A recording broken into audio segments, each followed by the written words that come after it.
Welcome back to BK Nothing But Nets podcast. Got the full panel today.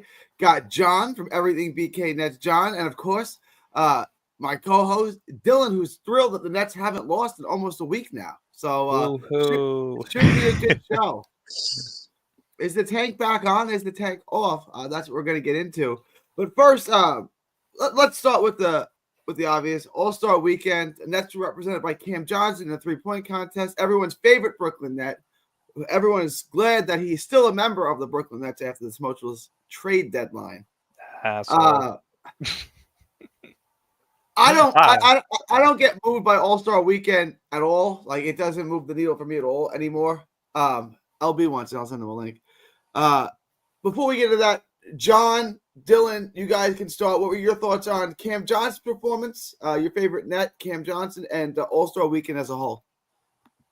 I'll start it off. I actually didn't watch a single event. This is the first time in a very long time that I haven't. But I did go back because I was hate watching to make sure that Cam Johnson underperformed, which he did. And for that, I'm very happy. You can hate me all you want for saying it, but I absolutely hate the guy. I haven't hated a Nets player this much since Joe Harris in 2021. So I was happy to see him shit the bed simply because he talked a lot of shit about the fans. When you're a person that just came here through a trade in which you sat on that podium and didn't look happy at all to be here, to then go back 2 years later after you get paid and say that there's certain fans who aren't real fans for wanting to tank, you're an asshole. It's as simple as that. So I was happy to see him shit the bed, and hopefully he does that for the rest of the season. Before we get to John, I want to just push back on that a little bit because he shouldn't have gone after the fans. I agree. The fans that pay their money to go to the games, to watch them play, who invest their time. Well, it's not even that, really. It's more so people who want to tank. Like you can't call somebody not a real fan for actually wanting to take a patient path and rebuild properly through a draft. Like, that is actually the most fan thing you can do is to put your fandom to the side and sacrifice a season or two to potentially build a long-term success plan as an organization. That, to me, is more of a fan than people who were 6-7 months ago, which all Nets fans were on board with the tank, by the way, 6-7 months ago, to then switching your opinion to, oh, well, you know what? Let's go make the play and let's go try and win because, we have an overperforming roster. I think that that's more fandom to want to stay the course than it is to switch your ideas and try and accelerate a rebuild that has no chance of accelerating. I don't think I understand the argument from either direction. I don't think rooting for a tank makes you any less of a fan. I was just on a Jet show where half the people are, again, for the Jets, talking about tanking again to try to get Arch Manning. Like, I don't think they're not fans. And the fans that say, no, I want to try to go 9-8 or 10-7 and try to make the playoffs. We still have a decent roster. I don't think they're not being fans either. I don't agree with what Cam Johnson said about the fans. I think he should have just let the fans out of it and just left it at, we don't care. I don't care about the draft pick. The 14 guys in the locker room don't care about a draft pick. We're trying to win games.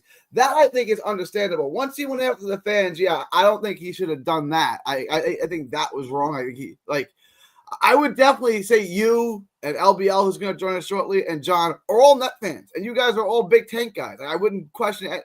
There's no such thing as a fake Net fan. If you're a fan of this team, you're a fan of this team, right? Like, there's been no good times outside of a little Jason Kidd era and 1 year kind of with Kevin Durant. Like, there's no such thing as a bandwagon Net fan, is my point. Like, if you're a Net fan, you're here through thick and thin. John, give me your thoughts on All-Star Weekend, and LBL is here. We'll get to him in just a minute. Yeah, Gary, Dylan, LBL, always great to talk from basketball. So what's talk from basketball? You can follow him on Twitter at OS91413. John, yeah, All-Star Weekend was I know Adam Silver was trying to promote this new 14 tournament, yada, yada. But when you have a guy like Draymond just talking crap about the whole thing the whole time, right then there's go down the river. And then you had Chris Paul, head of Players Association, make a mockery out of the skills thing by not even trying half the competition when it's a skills thing. So it just kind of seems like All-Star Weekend is just at that standstill where nobody knows how to fix it right now. I like Giannis's idea. Just make it the East versus the European West or something like that. Have the best from the West versus the best in the American League right now, something like that. I think that'd be a better idea than having 4 teams, a group of players that are just trying to score 40 points for whatever reason. It should be 50 points. I thought the final should have been like 50 or 60. Like, you having 40 points the whole time, I don't understand that. But that's Scam Johnson. I mean, were we expecting anything different? This guy was not going to shoot out anybody. He hasn't done it for most of his career. He's a mid-role player. And the going after the fans, listen, at the end of the day, this guy's been here for 3 months. He's been here for a year and a half. What? But you're bumping stats on a bad team. This guy, for most of his career, was averaging 13 points, and now he's finally playing well on a bad team without any superstars. So at the end of the day, I think the fans are just ready to be done with Scam Johnson. I think Scam made his emotions very clear. He doesn't even want to be here. He doesn't care about Brooklyn fans. He cares about what he wants, which is his money and his own power and whatnot. So if we can have a divorce this summer with Scam Johnson, I think every Brooklyn fan would appreciate it. But yeah, I just feel like the All-Star Weekend, it's lost its hype, it's lost the magic, and I just think the NBA officials and the players need to get their egos out of their heads and start coming together, come up with real ideas to make the All-Star break fun again, because it just feels like, and this is kind of going to our season, we're beating a lot of bad teams right now, and we're also beating teams that just don't care, who already know they're going to be in the playoffs or play in or bottom out. So it's like the competitive level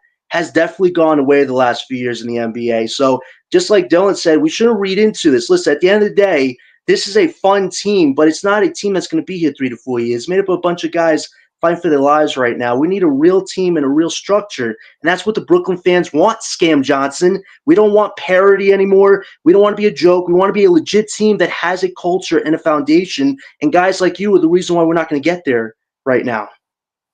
Well, I want to piggyback. Mind if I piggyback a little bit on what he said? Because I think the biggest problem with the All-Star game right now is that there's no motive to be in it, right? Like, it used to be for home court advantage during the finals. I'm not sure if anybody watched. I haven't been like an incredibly big hockey fan in a while. I used to be when I was younger, but I got to watch a little bit of the USA-Canada game, and that right there is probably the most electrifying All-Star game I have ever seen in my life. Like, first 9 seconds, you got fights breaking out, you got an intense game. In an All-Star game? Dude, they do it. Their format of an All-Star game is they take 4 countries, because hockey's an international sport for the most part. They take it to the U.S., they take Canada, they take Finland, and then there's one other team, I think it's Sweden. And they put players from the NHL onto those teams to represent their countries as an all-star game format. That's what the NBA should do. There's more meaning behind representing a country, similar to how once the Olympics starts, we see players start to play really well who were absolute nobodies in the NBA. For example, Patty Mills in Australia. Like, he played really well during the Olympics, and he's a mediocre, below average role player in the NBA currently. So I think when you have a little bit more of a motivation to play in the game, I think it makes the game a little bit better. So for me, I would say how you want to try and separate it is either do USA versus World, or that was my thought. Do it where home court advantage is. I like this idea because look, when I'm growing up, USA versus the World, it would have been laughable, right? Okay, they would have had Hakeem Olajuwon and 11 dudes, right? But now it's a real. It would have been Hakeem, Sarunas Marshall-Lonis, Dino Raja. It wouldn't have really been a game. Now it's a real game. Like, you may even favor the World, depending on who goes on the World. Because they would have Shea, they would have Embiid, they would have Giannis. Like, the World would probably be favored, which would then motivate the Americans. I kind of like this idea of USA versus the World. Go ahead, don't. But I'm kind of liking this idea.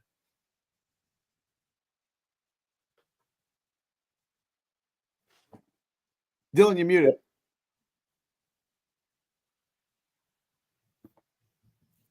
He might have had to step away for a second, but just piggyback was idea. That's what I meant to say. The World versus the U.S. I think that's great for competition, and Europe is starting to dominate. There are a lot of great European players coming out, and I think it's better biz, and it makes these guys in America play harder. Like, playing against your own competition, like yesterday against the young uprising stars. These vets were obviously playing around a bit, trying to go for that 3 to end. I'm just like, guys, finish it. Why are you letting these youngsters try to one up you? Like, that's not fun. They want to see real competition. They want to see the vets playing down and then, winning at the end when they just have to. Like, where's the fun gone in the All-Star game? So definitely make something like that, because the ratings obviously going down the toilet.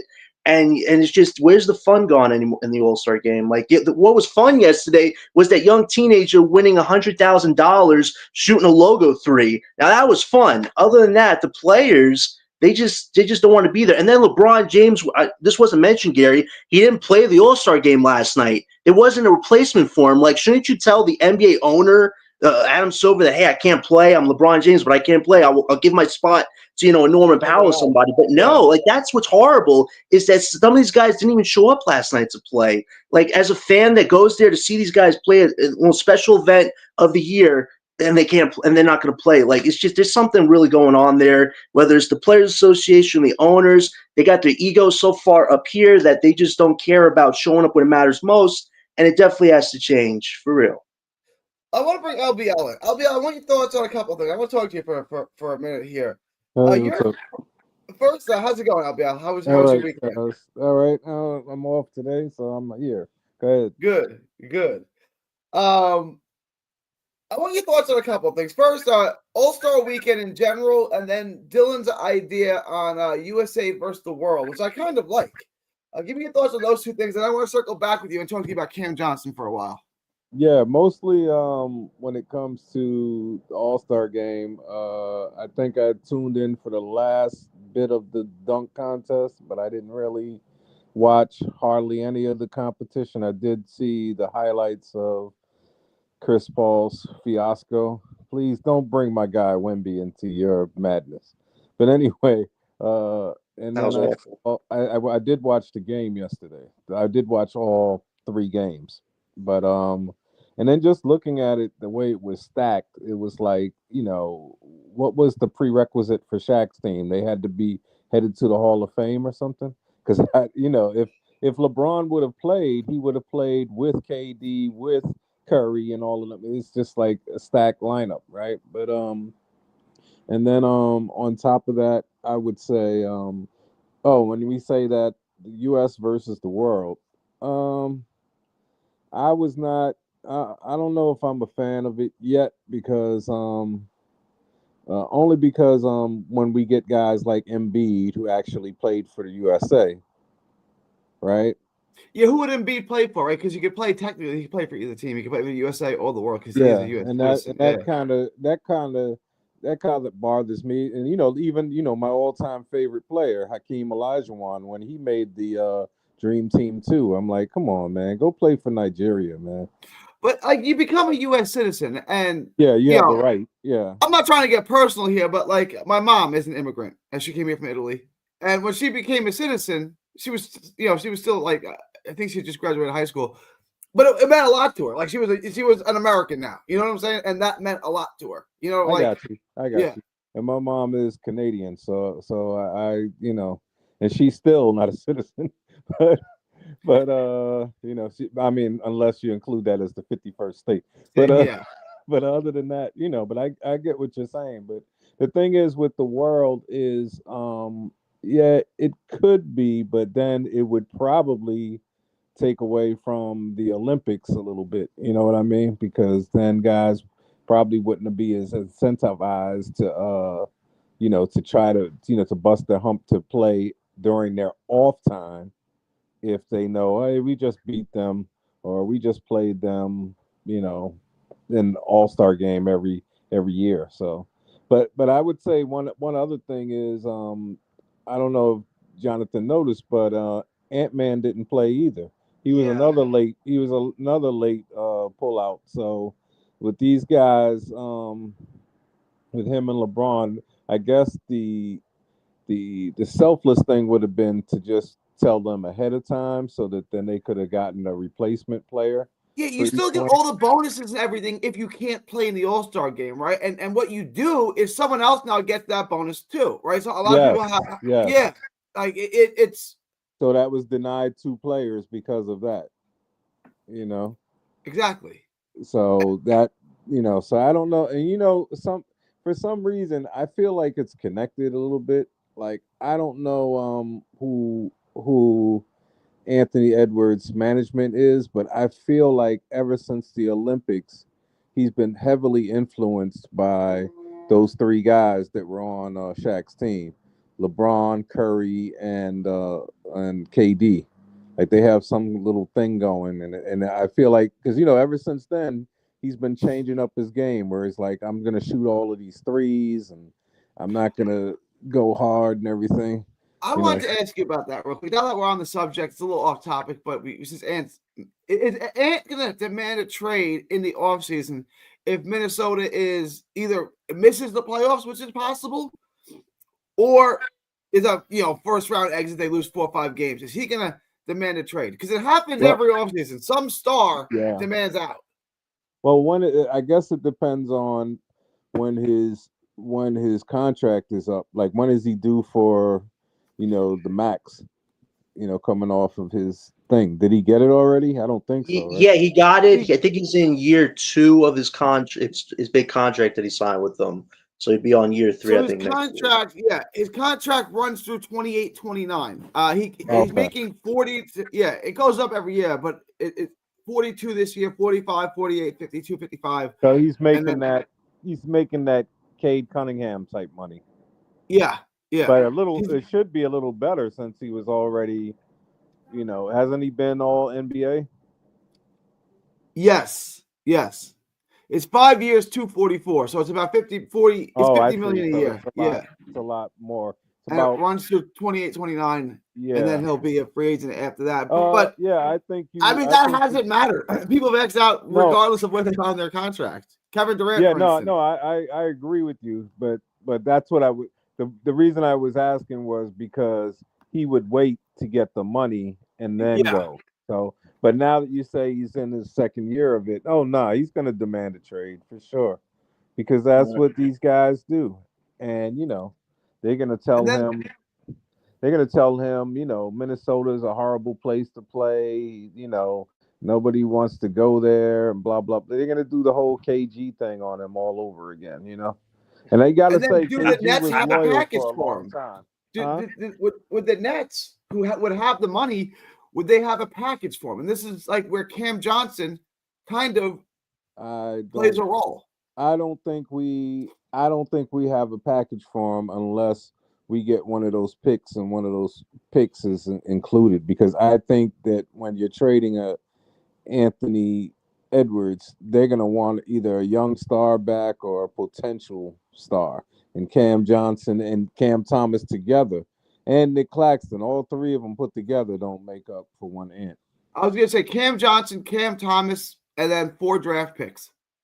I think they need to know who the pick is. That's the thing. Like, so if it would be this pick. I mean, you're getting one of the most dynamic players to ever live. And is absolutely entering his absolute peak. No, that's what I'm saying. So I think Minnesota would be crazy to not wait until the draft and then see who we get, because a big difference is because if they could end up with an Ace Bailey to replace him, that's a lot bigger than I'm getting Kasparis Shakunis. You know what I mean?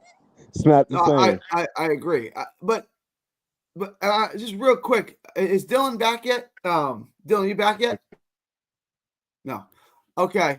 So I'll just ask the 2 of you guys. John, and would you guys be open to trading? You guys would be, right? You'd be open to trading for Ant if it included trading all of the picks. I definitely think there's a huge chance Edwards could axe out the next 2 years. I don't know if this summer necessarily. I think he'll give 1 more year. But looking at the Timberwolves, they're under new ownership now. A-Rod owns a basketball team.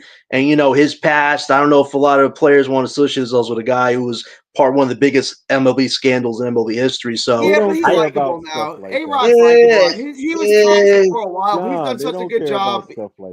But just giving a guy with that much power, he's always going to make changes. They're a team that's one of the second most expensive team in the NBA, and they've just been really a mixed bag this whole season. Randall and Gobert don't make sense as a second or third, star options to a guy like Edwards. And Edwards has been frustrated this season. He called out his team, said they're soft as cotton candy, says, I don't like it. They got to get better. So if they try to get rid of Randall this summer for somebody and it doesn't work out, I think he could be out by 2026, off season 2027. And here's the thing. After the Luka trade, no star should get comfortable on their team, especially if they're not on a big market team. And Edwards, if he's not winning a title in the next 2 years, I definitely think he's going to want to go to a big team, big market. And I think we have the draft capital to get him. But like LBL said, who is the prospects going to be on this team? Is they going to want a star player? And Thomas would have to be part of that as well, unfortunately. So we have some pieces, but I think we need a bit more if we were going to make a decisive play for Edwards. But he's definitely a domino to monitor besides some of the others we've talked about the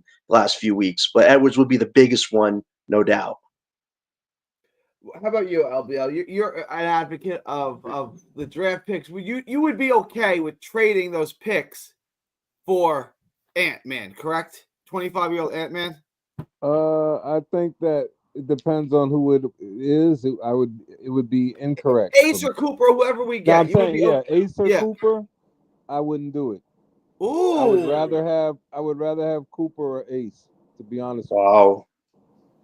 I really would. Now, I'm not saying they're better than agree. Ant-Man, and I'm not saying that they will eventually be better than Ant-Man. But what are the odds that they're better than? I'm not saying. No, I'm saying the than odds are not good that they'll be Right. better than what he already is. But the thing is, I like seeing them grow and develop in whatever. Even though they're each 5 years younger than Ant-Man, and that means we probably have 5 years more control. Because the thing about a guy like Ant-Man, we trade for him now, and he comes here. And if he doesn't win in the first few years, he's probably going to demand a trade again. And but then we can get a haul for Ant-Man, right? Like you. Well, I think this is the problem, though. I think this is the problem, right? Because I agree with LBL. I would say don't trade picks for him because, not to mention, he's also looked like shit this year. He's taking an excessive amount of threes, shooting inefficiently. He's taken a dip from last year. He's the number one option on that team that was just in the conference finals, and they're horrible. They're playing very mediocre compared to what they have in the last 2 years. To me, he's a second option. I don't see him as a first option. Truly. Second option.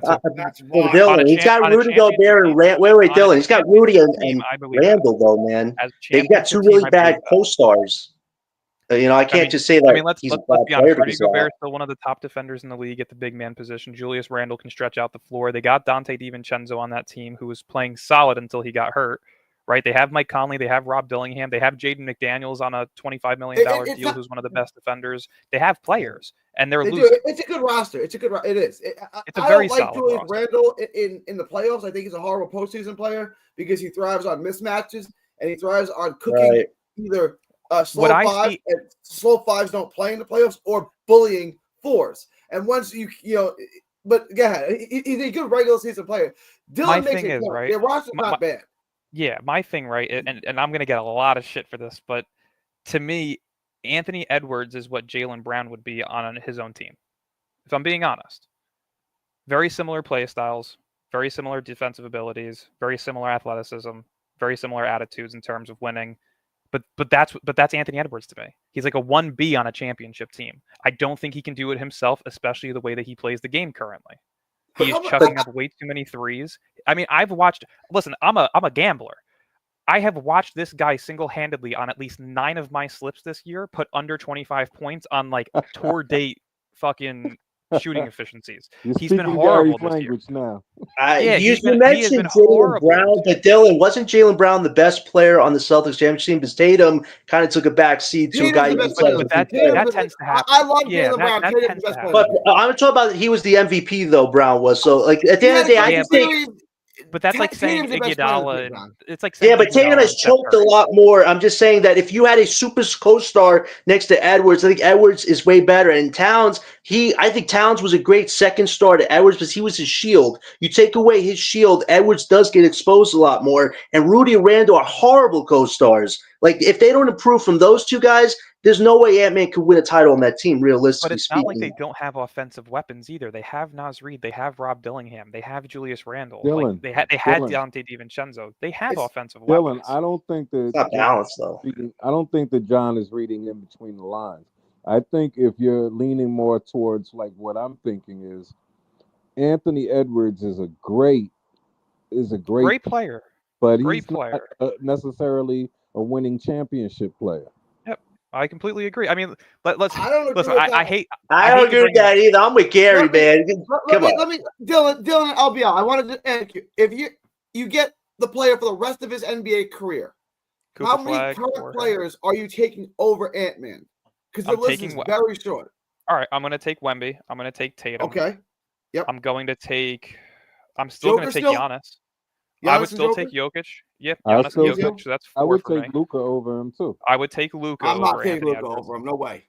I think it's much easier to build a team around him simply because he is a high-level scorer and playmaker. Anthony Edwards is a high-level scorer, and that's really it. And Shea, right? You take Shea over him? SGA I would take over him, so that's 6. That's my 5. Okay. And if, I'm not taking if I'm Luka being over him. if I'm being honest with you, if you're looking into the future over the next 2 years to build a team around, yes, I'm taking AJ DeBance to Darren Peterson and Cooper Flag over him. Guys in the NBA right now. We'll Just get in the to NBA. All right, so yeah, there's about okay. 6 to 8 if I had to really say. We have 6 on paper right now, but if I had to really think about players around the league that I would take over him, I'd have to look into it a little bit more. But yeah, on paper right now we have 6. I'm with you. I'm not taking Luka over Edwards. I'm not taking a one-way player over a two-way player. But I give you the other 5. Shea, I still take Joker over him. I still take Giannis over him. Tatum and Wemby. That's it. So we're talking about, to me, the number 6 player in the NBA just entering his physical. And I understand what you're saying, Dylan. This year has. Can I not actually be been honest with you real quick too? Yeah. I hate to be this guy, and I'm going to get a lot of shit for it. Cade Cunningham and Paolo Banchero. I would potentially take them over him. Over Edwards? Not I would Cade potentially Cunningham. take him over. Paulo's an interesting one. Paolo's coming back from the Paulo's an injury. interesting one. Yeah, Paolo's coming if back he's from the healthy, injury, yes. but at 6'10", he's more versatile. He's more 6'10", consistent bro. offensively. Like, it's tough to really, to me personally, if I'm building a team, yeah, I'm probably taking Cade and Paolo over Anthony Edwards. If we're just basing it on this season. Paolo, before his injury, was top 5 in MVP candidacy. He was putting up incredible numbers, and he's in his 3rd year, or 3rd or 4th year. Cade Cunningham is finally taking the leap that everybody expected him to as a number 1 pick. I would take him over Ant. Like, there's a couple of players that are surprisingly not at where he is currently, but that I would still probably take over Anthony Edwards to build a team around. So to me, the list is anywhere between like 7 to 9 players, which, yeah, it's still a top 10 player without a doubt in 3 or 4 years. But again, my biggest issue with Ant is his efficiencies and his attitude.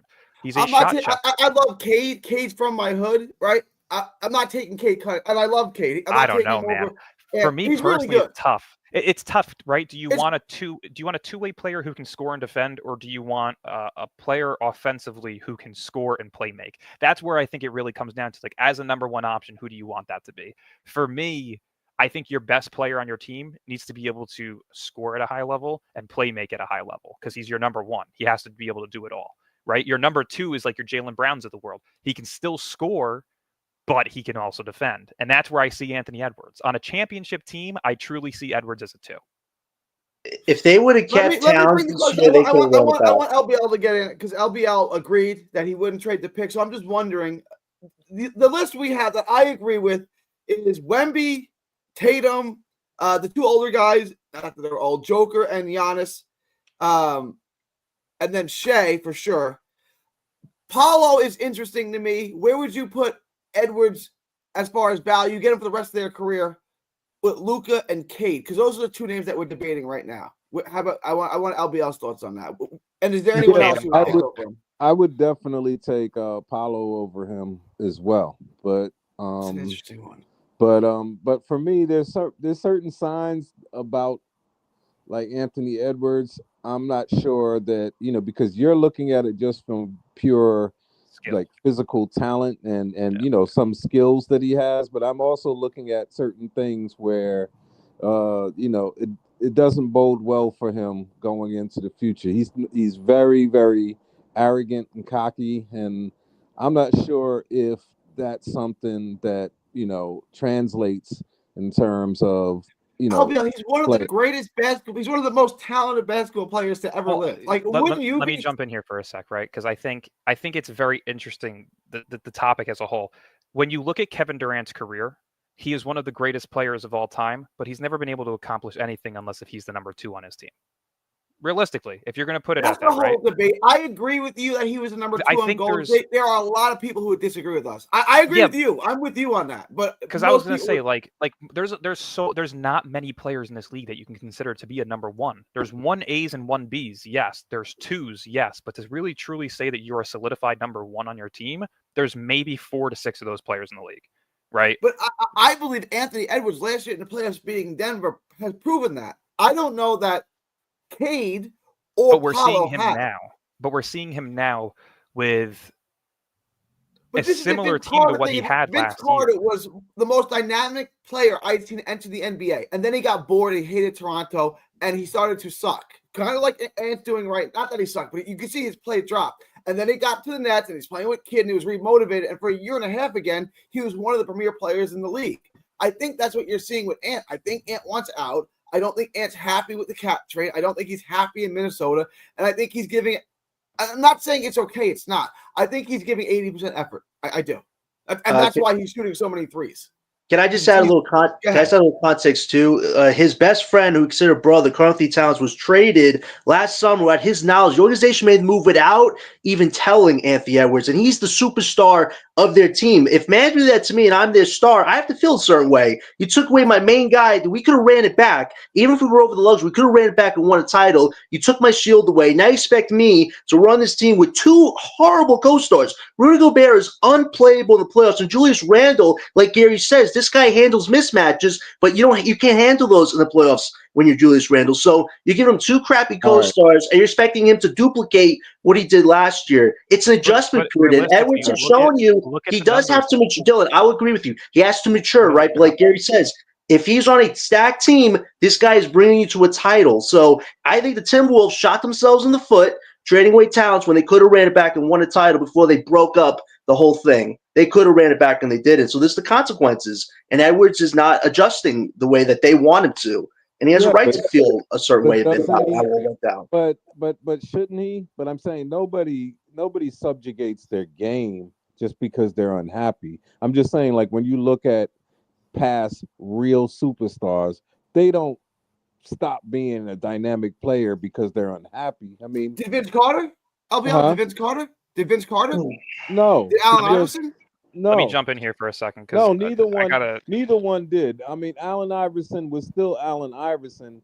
Whoever they Vince Carter was horrible his last year in Toronto, and he was the most gifted. At that point, he was probably the most gifted player to ever enter the NBA. And he said he wasn't trying hard in Toronto his last year. He was averaging 15 points a game. He got to New Jersey, he averaged 30. Same guy after a trade.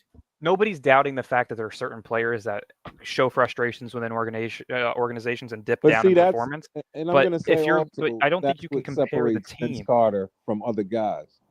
I mean, that's what separates Vince Carter from a Michael Jordan. That's what I'm saying. You know, like I'm saying, certain guys, they just never let it affect their game. You know, like where they're just like, well, I'm just not gonna. Even Carmelo, when he came to the Knicks and stuff, it's like, no, I'm gonna still be Carmelo. Now the coach might change how everything happens, but he's still the same person, and that's what I'm trying to say. It's like, when it comes to that, this guy just has, he has certain things that give me red flags. That's what I'm saying. Let me jump in, though, real quickly, right? Because we're comparing the team, too, that Edwards has and trying to say that it's not good enough. But if you look at Karl-Anthony Towns' numbers compared to Dante DiVincenzo's and Randall's, which, again, if you combine the two, that's what you got for Cat, right?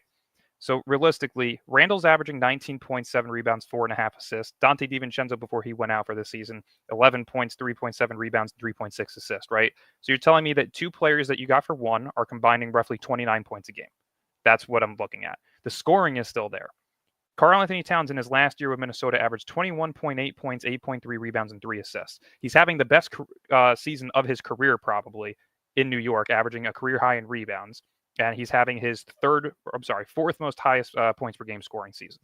So realistically, there's no difference in the team. Cat defensively is not that good, right? So it's not like you're losing a lot of defense by trading Cat for Julius Randle and Dante DiVincenzo. You still have Rudy Gobert down in the paint. You still have Naz Reid. You still have Jaden McDaniels. You still have defenders. Dylan, it's a huge change. Dylan, you saw this in the playoffs last year. Every playoff game, Rudy got horrible to the point Luka was doing ballerina dance shots around the guy. And Randall has probably one of the worst attitudes in the NBA. He can't play the playoffs either. So those are two bad co-stars, whereas Towns, he was Anthony Edwards' shield, his second best guy, and the organization took that away from him. So wouldn't you feel a certain way about the organization if they took away your best player? I don't think he trusts them anymore. I'm not saying that he may not feel a certain way about the organization. That's not the debate. The debate for me is whether or not his performance is looking like dog shit this year because of a team that he has around him, which is very similar to a team that he had around him last year. It's way There's worse not than much of a last year. difference. John, There's not Dylan's much of a right. difference. Look, Cat, it doesn't have the sex appeal of Cat, right? But the Mhm. roster itself, at least for the regular season, it's a good regular season roster. Dylan's not wrong. Like, the roster is not. Look, I agree with you. In the playoffs, Rudy's going to get cooked. In the playoffs, Julius Randle is not a good player, but there's no reason for this team not to be winning in the regular season. The reason why they're underperforming is they're not wrong. Anthony Edwards is not maxing out his talent this year. I'm the biggest Ant fan there is, right? But you can see there's clearly a difference in his play from this year to the last 2 years. Would you agree with that? Because he wants out, Gary. He doesn't trust the organization. I agree. That's what I think it is. He doesn't just turn off excellent play because he's having a down year. It's because why would I trust an organization that, without my knowledge, took away the best asset I had to win this team a title? And I can't blame the guy for wanting to put himself in front of a team that put themselves in front of him. That's what I'm just trying to say, is that this guy isn't bad to be bad. It's because the trust is not there anymore. And like Gary's started this whole thing, this guy could ask out. And if he does, the whole league should be ready to get him, because if he's on your team with another star, you are a championship team at that point. And the Timberwolves lost their window with him with that. My rebuttal to that, though. Anthony Edwards was compared mentality-wise to a guy like Michael Jordan last year, right? Everybody was saying, "Oh my God, his attitude, his arrogance, his cockiness. This could be like the next MJ type of player." Okay, well, if that was the case, then why isn't he sucking it up and trying to put the team on his back to win? If he is purposely losing, which I don't think he is, I think he genuinely is just shooting too many threes, and a 3 is less efficient than a 2. It's just simple mathematics. That is how stats work. The closer you are to the basket, the higher of a chance you have to score. And he's not taking that. He's taking more threes than he was throughout his entire career per game. Right. And not to mention, I understand Rudy Gobert is a bad player in the playoffs, but over his last 10 games so far, he's averaging 14 points, 11 rebounds, and 2 blocks. It's not him that's playing bad. It's Anthony Edwards. Anthony Edwards is playing like shit. He has been horrible. Who's more reliable? He's playing like trash for his standard. For his standard, yes. Standard, his efficiency's low. He's shooting too many threes. He has not been clutch this season. I've watched him blow multiple games because he relies on the 3. He has had a very rough time. And it's because of the fact that he's relying on the 3. I don't think it's because he wants to leave. I think it's because he's changed up the style of play. Similar to Tatum 2 years ago. Tatum was one of the league's best scorers as a young player. And then for one season, he relied on the 3 and he looked like shit. Realistically, those two players' best portions of their offense is their mid-range shot making ability. And both of them steered away from it for a season. So Edwards is doing that currently. And if he finds that, of course, he'll probably be better. But until his efficiencies are up, I'm not putting any blame on the roster construction, on whether he wants to be there or not. He's simply just playing bad. And that's because of the 3-point relying. Well, that's because Towns isn't there anymore, so he's having to do that guy's role while trying to be the main guy. They put like 3 to 4 roles in this guy this year with the roster that you're saying that should be good. But at the end of the day, if you had a co-star with him, he's not taking those crazy-ass threes. He's doing more interior dominance, but he can't do it this year because he's having to do 2-star roles in one body. Shoot the 3 for 2 players that can shoot the 3. Realistically, but Dante's hurt. But Dylan, Dante's hurt. He's hurt but Dillingham at the beginning of the season, Dante was playing horrible too. And before he got hurt, his last 15 games, Dante was playing great. So it's not about whether or not the players that they replaced are hurt or not. During the time frame that Dante was healthy with Randle and Gobert all playing, Edwards still looked like shit because he was shooting too many threes. They didn't lose production at the 3-point line and the floor spacing. They had Dante. They had Julius Randle. They brought in Rob Dillingham. They still have Mike Conley. They have Jaden McDaniels who can shoot. Naz Reid is one of the best stretch 5s in the league. They have players that can shoot. They didn't lose production at the 3-point line. It's Anthony Edwards changing his game to try and match what other players are doing in the NBA currently. And it's not working for any of them. But it's not his fault, though. It's the organization for doing the move that they did. Because they took away Towns, the guy who's shooting all the threes, and it forced him to adjust his role. If Towns is still on the team, Dylan, he's not shooting crazy threes this year. He would have been dominating on this team this year. So he doesn't have Towns, who is one player that shoots the 3, but he had Dante DiVincenzo and Julius Randle, who are 2 players that you act like Dante's a main star role player. He's not a Derek White, okay? He was doing okay on the Knicks, but now he's on this team, and he didn't want to be here. Didn't you hear the rumors that Dante said he didn't want a bench role on this team at all? So he probably wants to be gone this season, just like Randle eventually does. So Edwards doesn't have a team around him that can win it all right now. He was still putting 14 per game on 40% 3-point shooting his last 15 games before he got hurt. Like the production No, on no. threes is not down. I think that's the problem. Like there's no debate whether or not the roster construction and the spacing of the team is the problem. It's Anthony Edwards shooting too many threes, changing his game, and wanting out. And That's part it. of it, and The part of it, organization played a Yeah, big role in this. I'm not giving LBL get letting the organization LBL. skip through on this one. I'm John, also let gonna LBL say, get it. And then Mhm. I'm also I gonna agree with say, Nate. Randall is a 3-point shooter. He's not a 3-point maker. Randall's a poor 3-point shooter. He Yeah, I makes mean a he's lot shooting of them. 30. Yeah, he's shooting 32% from the three right now. If I look up Cat's last season with them, I bet you right now it's not over 36%. And there's not much of a difference between 32 and 36. That's 1 3 a game probably. but I'm also gonna say when it comes to, you could look at Finch and you could just see, he wants to keep his job. That's why he's not really saying anything. But really, he wants to tell him, yo, go to the hoop, young man, go to the hoop. But stop shooting 10 threes a game and maybe we can win more. But he knows, since they've already ordained him as the face of the franchise and face of the NBA, and that, it's like, yo, he can't do anything. It's like Anthony Edwards, his ego is out of control, and that's a red flag for me, that he's so young and yet he's just kind of out of control like that. So that, and they asked him over the weekend. They said, "So, how does it feel that you might be the face in the league?" He said, "Well, I could be that if I wanted to be that." And I'm like, He's showing that he doesn't. yeah, and it's like, it's so obvious that if he was just, he's not going to be the face of the league. It's going to be Wemby. But if he wanted to do that, they've given him every opportunity because they wanted to be an American player, But he's just, his ego is out of control, and it's like, yo, it's showing in his play. That's an interesting point that I don't think I agree with. You said they wanted to be an American player. I don't agree with that. I think they want to be an international player because that's where they can grow their market still, right? Like there's more people who don't live in the U.S. that do live in the U.S., right? So there's more people to market their product to outside of the U.S. And Wemby is a freak. He's a hell of a player. Like I think they want Wemby to be the star of the NBA. I think they want him to be the face of the franchise. But I want to transition this. I want to move this back to the Nets. And so it's a two-part question. Well, let's start with this. Cam Thomas is expected back shortly. Noah Clowney is set to be reevaluated. It was just an ankle sprain.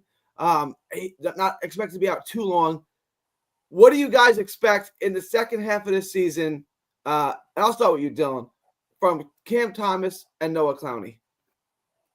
I expect what they were doing before. Clowney's really not going to get the shot that we all want him to get until he can consistently stay healthy. He's dealt with 2 injuries so far this season that have pushed him out of the lineup for about 2 to 4 weeks at a time. So there's a little bit of health issues there. But again, when you're a lengthy 6'10" dude, you're going to roll an ankle. It's normal. Unfortunately for us, we don't get to see the progression and the consistency to his game as often. But for Cam Thomas, I'm just expecting him to come back and light it up again. I don't think really his scoring ability dwindles because of a hamstring injury. They've babied it and rested it enough. He'll come back and do his thing. But ultimately, I think with that, you have to look into bringing up some of these G League guys. I mean, you have Drew Timme putting up triple doubles left and right. You have Killian Hayes who's averaging 20 and not like 10 a game down there. You got to bring one of these guys up. So to me, Bogdanovich gets bought out here in the next 2 weeks. I think that's going to be the next move for Brooklyn. I think you're going to start seeing players getting benched. I actually have an article from Bleacher Report. I also have the reporter's name, so you guys can let me know if they're reliable or not. It's from Greg Swartz. This was from February 10th, and it says, let's see. Oh, I'm sorry. That was the Cooper Flag comment. This is from Greg Swartz. He said Nets should be trying their best to lose games this season, yet they have instead knocked off teams like Houston twice and Miami Heat over the last 2 weeks. Expect to see a lot of, in quotes, injury management games coming down the stretch for veterans such as Cam Johnson, D'Angelo Russell, Nick Claxton, and others as the team prioritizes a top pick. So I don't know how much weight you can hold to this. Personally, if I'm the organization, yes, I am looking at potentially sitting Cam Thomas for the rest of the season. I am looking to sit Cam Johnson for as many games as possible. I am looking to sit D'Angelo Russell for as many games as possible. I'm looking to bring up Killian Hayes and let these younger guys develop a bit more because, again, the entire focal point of this season was supposed to be on our draft pick and developing guys like Noah Clowney, Day'Ron Sharpe, Nick Claxton, and they haven't been doing that. So I think you have to give some of these young guys an opportunity to fully develop and prove whether or not they should be on the roster moving forward. Because if not, that's what the next wave of draft picks is supposed to be. So they really have to figure this out. And we have, 29 games left? Something along those lines? They got to do it quickly. So Killian Hayes is a young guy who needs to develop, but Cam Thomas, who's the same age, isn't? Cam Thomas has already played the full season. Well, I mean, I'm sorry. He played 19 games. But we already can see what he's done. Thomas right? hasn't Killian been Hayes, on the NBA court that much. He's never played that many games outside of last year. I completely agree. And the only way that I see him coming back, I don't see him sitting for the season. It's my personal thing that I would do. Just because there's no point of risking him dealing with another major hamstring injury that'll, carry into next season. I don't want to see another James Harden 2.0 type injury with a hamstring. But yeah, I think he's going to come back. I think he's going to play a couple of games. Ultimately, if you're playing Cam Thomas, sit Cam Johnson and D'Lo. Let Cam Thomas develop. Let Noah Clowney develop. Let Day'Ron Sharpe develop. Dariq Whitehead.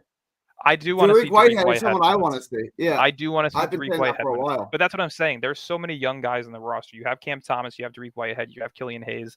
Give these guys the opportunity to play alongside each other. If our starting lineup is Killian Hayes, Cam Thomas, Dariq Whitehead, Noah Clowney, and Day'Ron Sharpe, I'm actually more intrigued to watch that than I currently am watching D'Lo, Cam Johnson, Noah Clowney, and Nick Claxton. No, I agree. That's why I was excited when the season started because I wanted to see those guys. I didn't want to see Doe. I have no interest in watching I didn't want to see Cam anymore. Johnson. I didn't want to see those guys. I wanted to see the young guys. I have absolutely no interest in watching Cam Johnson anymore. Like even sitting and watching on my TV, I want to throw something at him. Just get him off the court. I don't want to see this guy on my team anymore. He's done enough. John, your thoughts? What to expect? They should both be back soon. Cam Thomas, Noah Clowney, second half of the season. What can we expect from them? I expect chaos the rest of the way. At the end of the day, after the deadline, everything's kind of set in stone at this point, and you just have to live with the results. I said this past few streams. I'm going to keep saying it. We're going to figure out two theories on May 12th. Either this organization, Joe and Sean knew this whole time we're getting a top draft pick, or we don't get a top draft pick and we really have the most incompetent organizations basketball. We should be doing what Dylan is saying, player development, Killian Hayes, Dariq Whitehead. White is just sitting on the bench. Why'd you call this guy up if he's healthy and ready to contribute? And we have D'Lo now carrying us to win games. We should have bought him out when we got him. I didn't expect the team to be leading us to a potential play-in with a micro three of D'Lo, Johnson, and Claxton. I'd rather Tucson from Walmart would have been at the All-Star game than Cam Johnson with that crappy performance. But it seems that Coach Jordy is not only the coach, he's the GM, the owner. He's got a stake of something on this team now where it's really his game, and he's running it the way he wants to run it with the junkyard squad, etching out all these other teams to get some type of play-in participation award. But does that help us out with our top draft odds? Not at all. So we are literally gambling on this organization thinking that their economic equity will get them a top pick as opposed to an actual resume of doing this the right way. We are a catastrophe of a roller coaster ride of an organization. We'll find out on May 12th if all of this is going to pay off or not. And if it doesn't, you, me, Dylan, we've just been calling facts as it is. This organization took an extreme passive position this season and kind of just let the coach, first time, run this whole team and have these vets playing winning basketball, which it just doesn't make any sense when you got your own draft picks back. If we had the Suns picks back, this all makes way more sense than it should. I read an article from Nets Daily where they don't even know what's going on this season. I'm asking you about Cam and Noah Clowney. All right. Let's listen. At this point, if they're going to play, they're going to play. Jordy's in control, Gary. He's not going to sit him down. He's not going to sit Thomas down if he's available. Jordy's in control. If they're healthy, they're going to play, and that's it. And that's it. Let me put a little pushback though, real quickly on the Dariq Whitehead comments. It's not that he doesn't. It's not that the organization doesn't want him to play in the NBA. He has specifically requested to stay majority of the season in the G League so he can get 100%.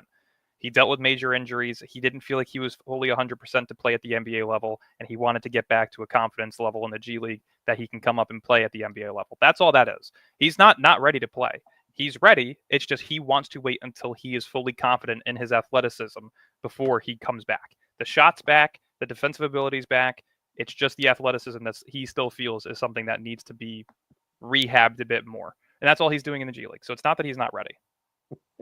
All right, LBL. Let me get to you. I want your thoughts. What can we expect from Clowney and Cam Thomas this year? And then I'm going to come back to you with the next question too. Yeah, I'm just laughing because as Dylan is saying that, I'm just thinking Derek is like, yeah, I want a red shirt and come back to Duke.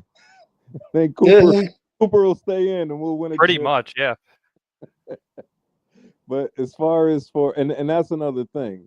If he's not gonna, what all four of us want to see is Derek Whitehead play somewhere. So if his minutes are minuscule because Cam Thomas is back, then send him back to Long Island and let him play. We want to see him play 30 minutes a night, somewhere, So if Cam Thomas, if you're gonna hold him out, play him sporadically, then that means Whitehead needs to get those minutes. So I'm with that. But as far as for Clowney, I see regression in this game, and I think by now I thought he would have been, on his way to being, like a super sophomore, like someone that would have been establishing, I can be a starter in this league. But right now that's still iffy because he doesn't get to play, and the way that they play him, it's like, come on, he's not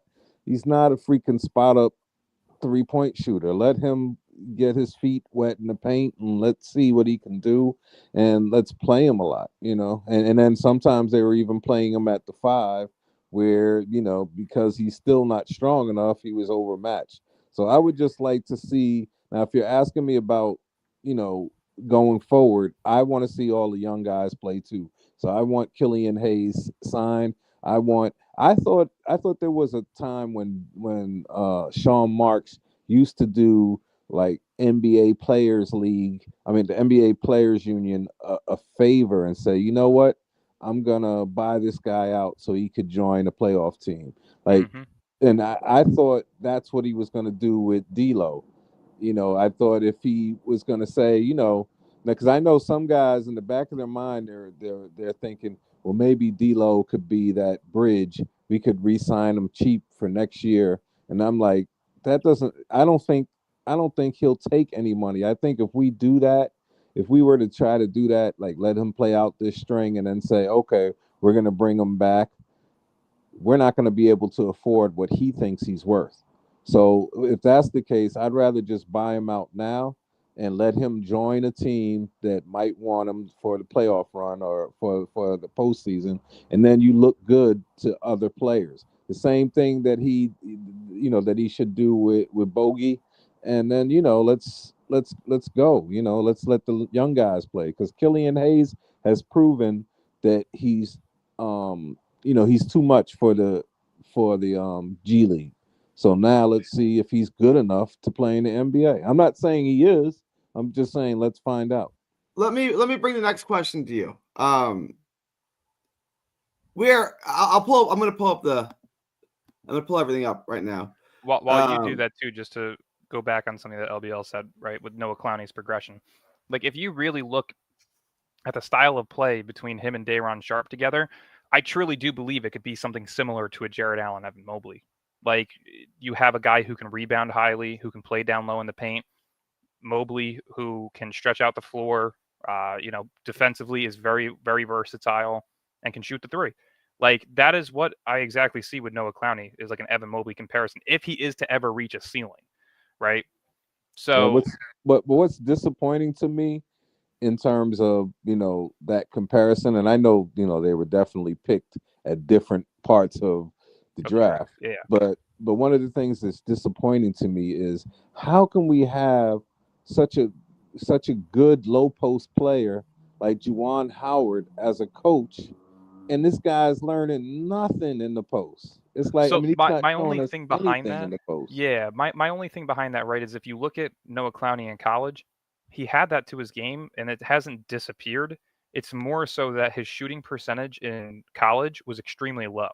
I think he shot 23% from 3 his freshman year of college. And I remember he played with Miller, right? Yeah. Yeah, so I remember think when I was scouting Miller saying this guy's not bad. yeah, so that's why I'm saying I think their main focal point as to his progression is his 3-point shooting. I think that's why But you're seeing that. yeah, and that's what I'm saying. It looks like when I used to watch the games to try to scout Miller, then I said, "Oh, this guy looks like a pretty good, four prospect." But now, seeing that they're making him take all of these threes and everything, it's like I can't, I can't knock this guy, the one we were just knocking, Anthony Edwards, about, yo, you're taking 10 threes, and now all we're doing is putting Noah Clowney in Oh position. yeah, that's a good point. Yeah, that's Top of the really three. been frustrating. Like we wanted to see if he could consistently hit the three. He can now. Now that's all he does is shoot the three. Like if you watch his That's what I'm stat line, saying. He's out of place he's for 3 for 7 for the day and 3 for 7 from three. Like you literally took all of your shots from three. I want to ask you this question, LBL. And I want to go around the panel, and I want everyone, kind of give you in-depth thoughts on this. Here's the standing: the Nets are tied for 6th and 7th, however you want to look at it, in draft odds right now. They're 20 and 34. They've surpassed their win total for the season. Their projected win total. Why is the tank not working? LBL, I'll start with you. I gotta go run to the bathroom real quick. But why is the tank? Why has it not worked? All right. So the reason the tank isn't working is because we won too many games early. He did not trade the guys that he needed to in preseason. He did not trade the guys that he needed to early enough. And he was playing a lot of guys, he was like Cam Johnson should have been traded. DFS should have been traded. Dennis Schroeder should have been traded. And if we traded for D'Lo, we should have already either rerouted him or we should have bought him out. Ben Simmons, who was helping us a little bit, I think he was averaging like the double spawn 666 or something like that. But we should have let him go as well. And and I'm just saying, to me, it's like we played a lot of veterans, and then it's like we're the last to notice that teams are tanking on purpose. Teams were tanking and taking us for granted, and we were winning those games, and we were trying to, make us feel good instead of just tanking like we should have been doing. We're just very poor at our organization doesn't have backbone, LBL. Like this whole Sean Marks doesn't want to be a boss. He wants it to be a friendly family dynamic. That doesn't happen in real business. You have a corporation, you have your boss, you have your employees. That's the way it goes. So Sean Marks trying to put a spin on this, being I want your input. I want the coach to help us decide. We need real leadership. That's where it starts. This would have been a great normal taking season if we had management that wasn't afraid to tell people the hard truth. This organization, they've given away so much control to superstars, to role players, now first-year head coaches. This is the results we live with, a roller coaster ride, and it's got to change because there is no structure right now. I don't see no hierarchy. I don't know who's leading the ship anymore. It just seems like a coalition of people that are just here to either make money or stay in the NBA. There is no plan for the future right now. It just seems like it's a mishmash, and that's not right. That's not fair to the fans. That's not fair to the people that actually want a direction for this team. And so far this season, we've had no real say on what the team wants to do. It's just go day by day, and that's not a good strategy. I got one question, and I know it's Dylan's turn, but I got one question, and it's like, as I'm looking at those lottery picks, right? Now, let's say we got a superstar, which we're probably saying the top 3 guys are, or not, right? But if all of these teams that I'm looking at that you have on there, Gary, all of them are like a young superstar away from eventually being good. And I'm saying even Washington, even Utah. But when I look at us, I feel like we're the farthest away. And it's not because we don't have, we have Cam Thomas and we have Cam Johnson. But what I'm saying is the reason I think that we're farther away is because Cam Johnson is older and it could be a fluke season for him. And the reason that I think that we're farther away is because our fans tend to overvalue the guys who are helping us win now. the Keons and the Zaires and all of them. They tend to overvalue those guys like they're actually good players when when we keep it real, it's like most of them are marginal NBA players, or at least marginal rotation players. Dylan, let me get to you. I know you've thought a lot about this. Why is the tank not tanking? Why is the tank failed so miserably? Like epically, like this is an epically bad tank. It's so simple. It's because Sean Marks is a moron. At no point in a rebuilding season do you get your picks back to then keep veterans who are playing for their lives. You don't do it. It makes no sense. Dennis Schroeder opening up the season on the team on an expiring deal. No sense. DFS with an opt-out clause who could get paid a little bit more depending on how he performs. Doesn't make sense to keep him. Cam Johnson. Doesn't make sense to keep him. I don't even need to explain that one. There's so many guys on the roster that it did not make sense to keep, right? And to go back onto a point with LBL where he mentioned like a guy like Keon Johnson, who realistically isn't a good player, but he's being overvalued, 100%. Sadiq Bey 3 years ago, put up 50 points on the Pistons. Where is he now? You know what I mean? Like anybody in this league can score and do their thing. It really doesn't matter who the player is, right? Jared Dudley can go to a park in New York City and probably cook a bunch of 18 to 25-year-olds simply because he played in the NBA. Like these guys are talented, whether they're the best or the worst.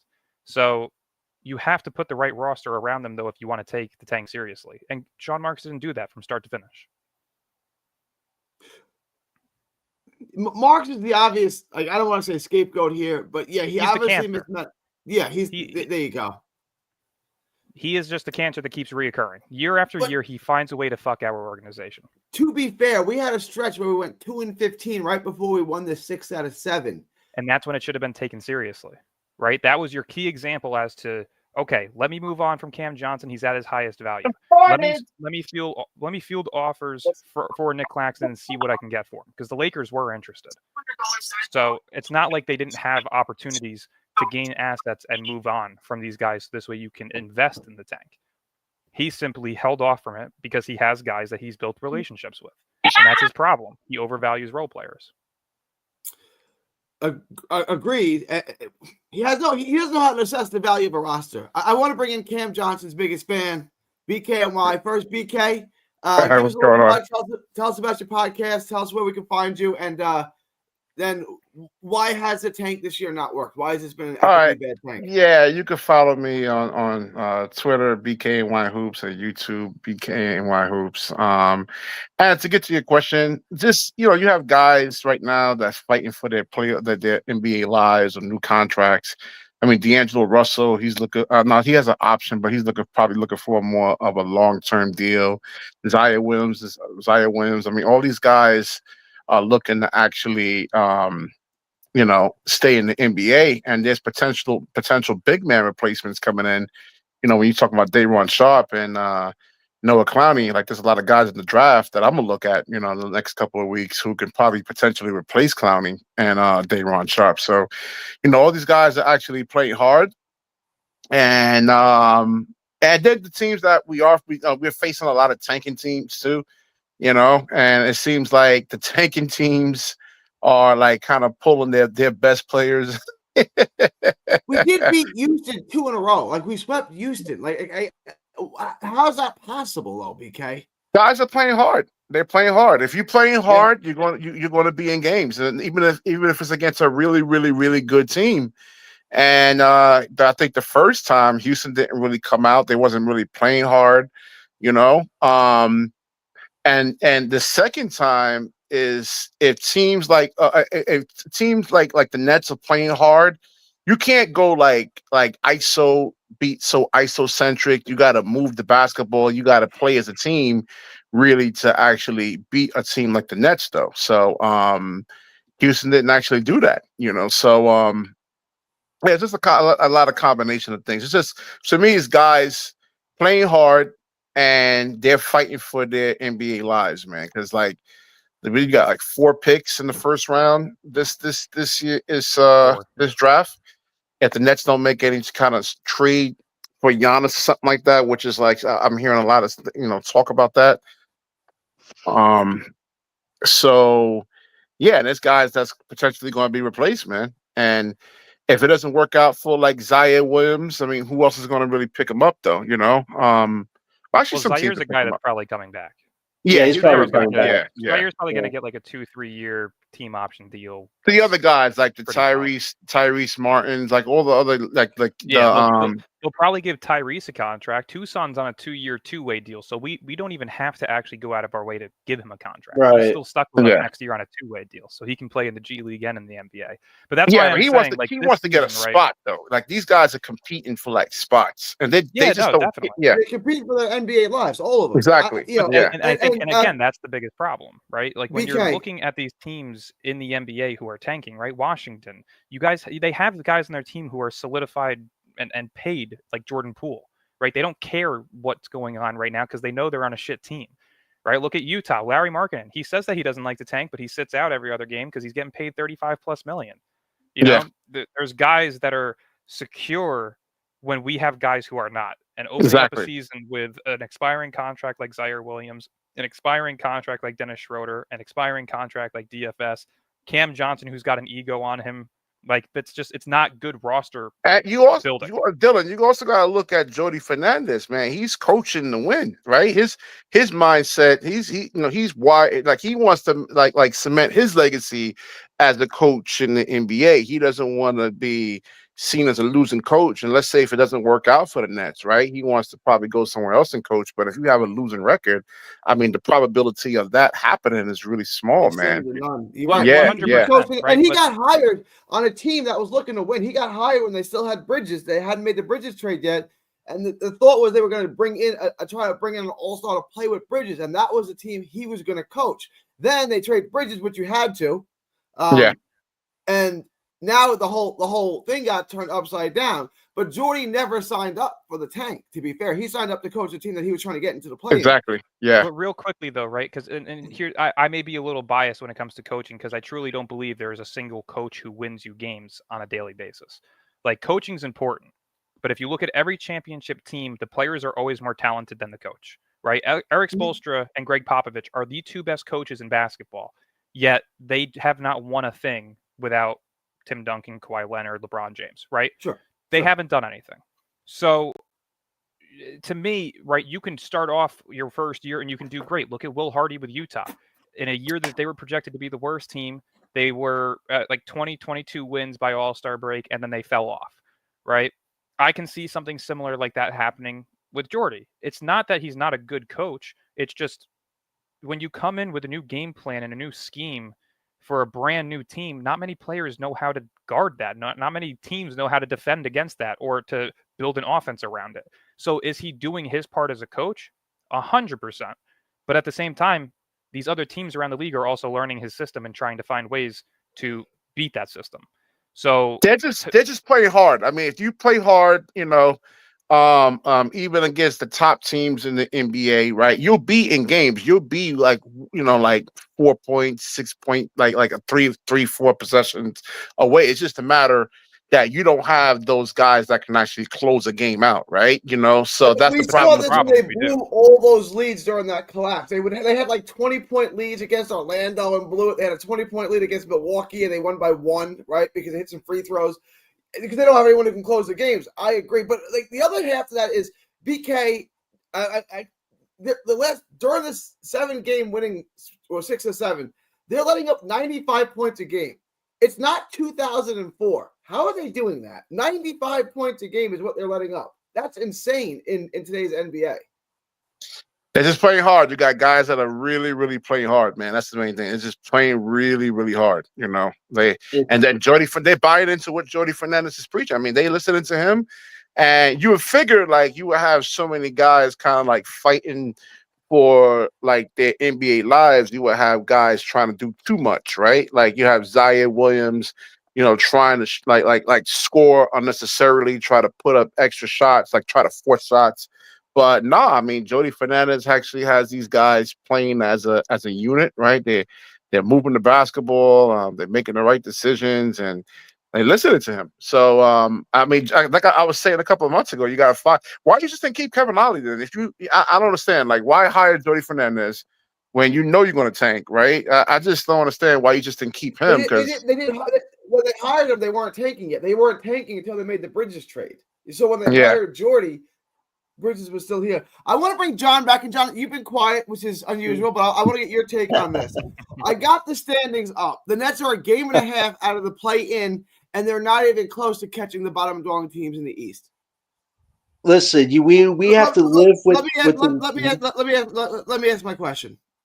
Are they going to tank, or are they going to try to chase the play-in, and what should they do? What they What are they should going do. to do, and what should they do? What they should have done is have one of the most boring seasons ever, but unfortunately, under current organization, it's a roller coaster. So we just have to live with the results at this point. The play-in, I guess, for like BK just said, it's for Jordy's legacy. At the end of the day, we know you're a good coach because of the defensive identity you've given this junkyard squad. That's been the reason why you've been holding teams down, because defensively they're doing what they have to do, and these other teams either don't care, or they're a bad team, or they just know they got their card punched in already. So winning those games early on has consequences, and now you're winning these extra games because you can't stop it. And Jordy's in control of this team right now. Nobody's lifting a finger. They're all doing exactly what Jordy wants. So if this team gets into the play-in, it's because Jordy is what Jordy wants. And now you look at the teams in front of them, Philly and the Bulls. Clearly, they have reasons to tank, Bulls especially. And Philly, Embiid's leg is not holding up right now, and he has to make a decision on surgery. If he bows out during this next month and a half or something, they're just going to bottom out. So if we get to the play-in, it's because this team busted their butts and the scrapyard team is fighting for their lives. But is it good for the tank? Hell no. Like, the tank is sailed, like you said. It's not good at all. They sucked at tanking. Like, they're terrible at it. I can't believe how bad they are at tanking. LBL, let me bring in you. Same question. Game and a half out of the play-in, not close to the bottom dwelling teams in the East anymore. What are they going to do, and what should they do in regards to tanking or playing? They're going for the play-in. They're Sean Marks. They're definitely going for the play-in. I'm hoping, I'm rooting against it, but hey, that's just me. But I think that they're going for the play-in because that's the kind of competitor that Sean Marks is. He's a moron, right? Like, he's gonna say, look, I took this roster and made a play-in. Look how smart I am. No, you're stupid. Yeah, every team ahead of you for the play-in is tanking because they want to hit the lottery. You're not smart. You're not a genius. You're a moron. I think you're right that's exactly how he's thinking. And I want to say one other thing to what Jonathan said, because he said, I thought we were going to have one of the most boring. I don't know about you, but this season is super boring because you know what I thought it was going to be? Like, once he got rid of all those guys, I thought it was going to be a bad season, but we were just going to enjoy watching Clowney develop, watching Cam Thomas in the first full. It's going to take years. I mean, years for Clowney to develop. Years. Got a 3-point shot. It's what else he could add to his game. I know, but you got to add more. Let LBL finish the question. Let LBL. I thought we were gonna see like the development of Cam Thomas into like a near all-star. Averaging 25 a game for the whole season, and we were just going to be enamored with some of his big explosions and stuff and how he kept us in games and stuff like that. But we were still going to only win about 22 games. That's the way I thought it was going to be. But now the way this is, it's like it's so ugly and it's so boring. And I'll go on BK's show, I'll go on Big Fan Breezy's show, and I'll go on anyone's show and say, this is ugly to watch. This is boring. And my only question for some of you Nets fans is, I don't see how you can stay away from college games watching these Nets games. Like, if you give me a game with one of the top 10 prospects on, I'm gonna watch that before I watch the Nets game because this is just so boring. Yeah, so, I agree with LBL. That's why I haven't been doing really that many shows. I can't watch the Nets. It's a piss poor product. Let me bring this to Dylan. Dylan, let me phrase the question like this. I don't know how many guys on this roster are here in 2 years. It's an ugly brand of basketball. I mean, they're not playing well, but they're winning games. Where do we go from here? What are they going to do, and what should they do? Tank or playing? Like, I mean, I think they're going to get absolutely. There's no other word. They're going to get fucked up in the second half of the season, if I have to put it that way. We open up our first 7 games after the All-Star break with Cleveland, Philly, Washington, OKC, Portland, Detroit, and San Antonio. Right there, I see 1-6 at best. Realistically, there's absolutely no reason to beat Cleveland. There's no reason to beat OKC. Portland's been hot, and Detroit is on their way to potentially the 6th seed in the East. They're going to keep fighting for that position. So the only two matchups that I can see even being close, if not one, are Washington and Philly. And again, that just depends on what Philly ends up doing. I think Philly has 6 games after the All-Star break to really figure out whether or not they're contending or they're sitting out the players. So it's really going to matter on the first couple of games for them on whether or not they're going to sit Embiid for the rest of the season. After those games, though, you have Golden State, Charlotte, the Lakers, Cavs, Bulls, Celtics, Hawks, Celtics, Pacers back-to-back, Mavericks, Raptors, Clippers, and Wizards. So there's really no reason as to why this team shouldn't be losing a ton of games moving forward. I believe we end this season off with the Knicks, if I'm not mistaken. Yep. Yeah, Yeah. Dylan's right. The real season begins now. I mean, now guys like that, these teams are going to really be looking at like scouting reports. They're going to be jockeying for playoff positioning, man. Mhm. They're not going to just let it's like it's just the Nets. All right, I mean, they're going to start really kind of taking it seriously now because especially like the Western Conference teams, it's like this. Some Western. I got to look at the schedule. If we play any Western Conference team, but yeah, the Nets should be losing a lot of games. LBL, I want to get your thoughts on this, right? Because let me pose the question like this. So we come back, we play Cleveland. Okay, we lose by 50. Then we play Philly and Washington. Let's say we win both those games, which is very realistic, right? Then we get blown out by OKC, but then we're home for Portland.